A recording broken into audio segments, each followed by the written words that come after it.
Hello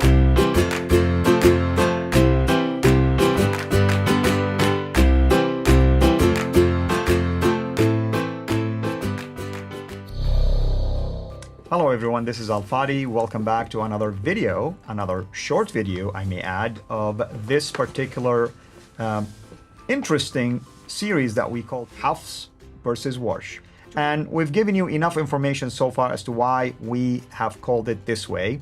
And we've gave you enough evidence so far and examples of why, because we are comparing the way one reader by the name HAFS, represented by this green Quran right here next to J, versus the reading of another gentleman by the name WARSH, represented in this copy next to me.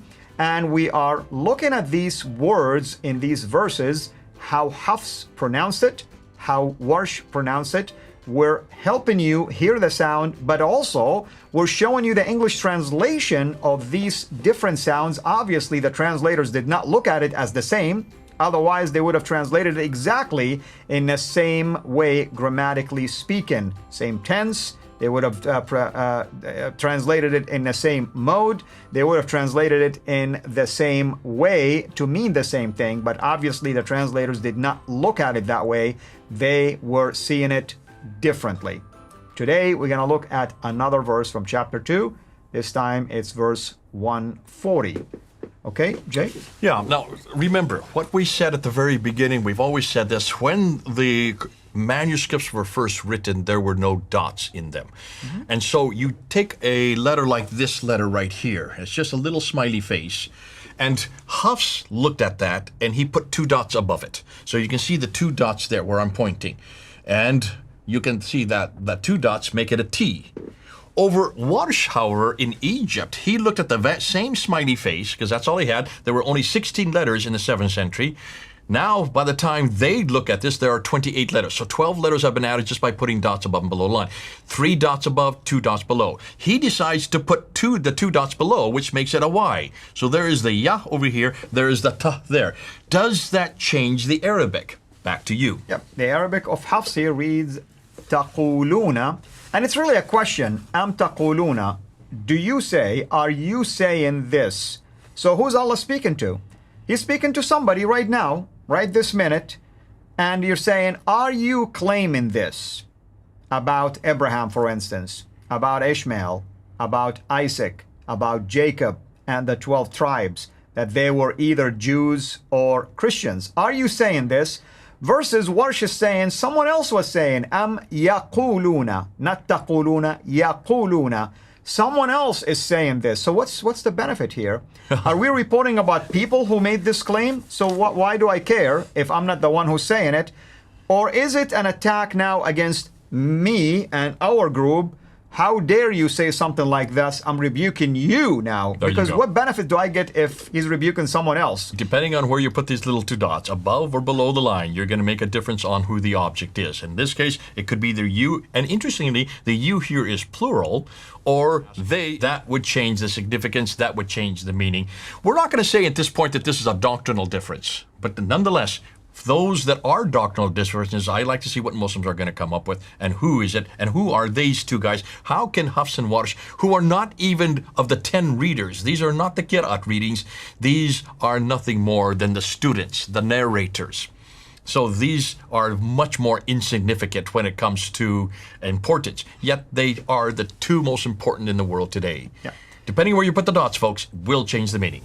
And Jay, I wanna hit it from another angle. You have the chart right here. What date was HAFS? HAFS is 796. What date was WARSH? WARSH is 812. I mean, it's still 800. 812, 796. Muhammad received the Quran for the first time in 610. 610 to 812. How many years? 200 years, roughly. And the same thing with 798, you said? 796. 796. And then Muhammad died in 632, almost the same distance.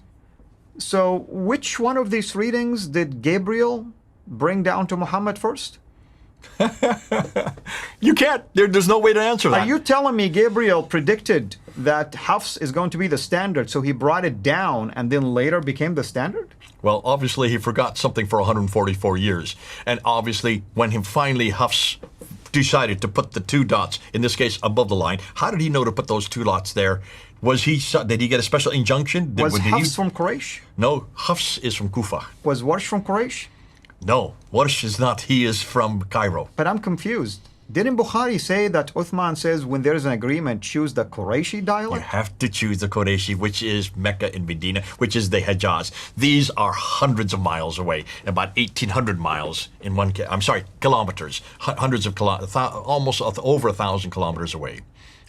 You guys, you see the problem, right? You see why we're asking these questions. You see why we're calling it 2 Qur'ans, HAFS versus WARSH. And we haven't touched the surface yet. We've shown you probably a handful of examples. There is 5,000 such differences. You tell me, which one of them was in a preserved tablet and which one basically was revealed from Allah through Gabriel to Muhammad and from Muhammad to his companions? That's the million-dollar question, Jay.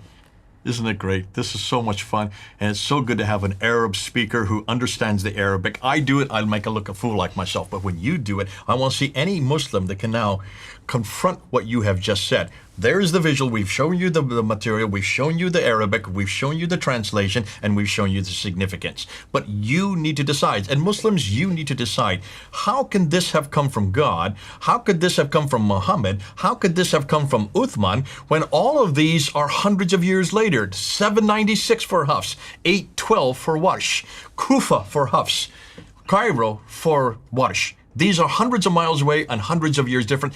Are we starting to see a pattern here? Absolutely. A pattern about later time, a pattern about further north. Further north and further away. Yes. Thank you, brother. Thank you, everyone, for watching. Until next video, have a blessed day.